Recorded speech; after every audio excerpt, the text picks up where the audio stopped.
शबीर और जस्टिस राहील कमरान शेख साहब के पास स्पीकर के इलेक्शन के हवाले से केस की समाअत हुई। अदालत ने नोटिस जारी कर दिया है एडवोकेट जनरल को भी, और बाकी बुनियादी तौर पर वो पॉइंट ये लिया गया कि ये सीक्रेसी की वायलेशन हुई है, और जो इलेक्शन है ये सीक्रेट जो सीरियल नंबर लगाए गए हैं उसके मुताबिक नहीं होना चाहिए था। अब आप लोगों के सामने आज अदालत में मौजूद थे, लार्जर बेंच के सामने हमजा शरीफ ये आर्गू करते रहे हैं कि ये केस चैलेंज नहीं हो सकता चीफ मिनिस्टर का, और अदालत के अंदर कोई रेमेडी नहीं है, और गवर्नर की रेमेडी की बात की थी। आज अपने नुक्ता नज़र से वो पीछे हट गए। इसी तरह अगर देखा जाए सुप्रीम कोर्ट के अंदर जब इलेक्शन चैलेंज हुआ वज़ीर आला के हवाले से, तो वहाँ भी उनका नुक्ता नज़र यही था। आज जिस तरह प्रेसिडेंशियल रेफरेंस के हवाले से बात कर रहे हैं उसमें सीक्रेसी का कोई ताल्लुक नहीं है।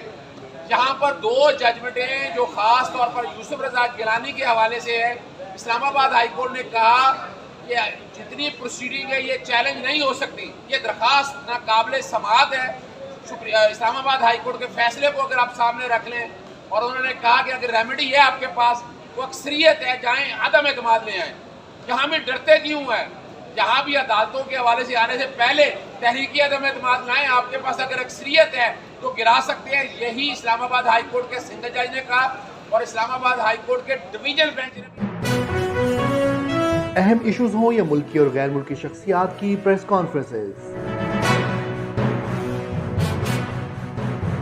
हर लम्हा बाखबर रहने के लिए हमारा YouTube चैनल सब्सक्राइब करें।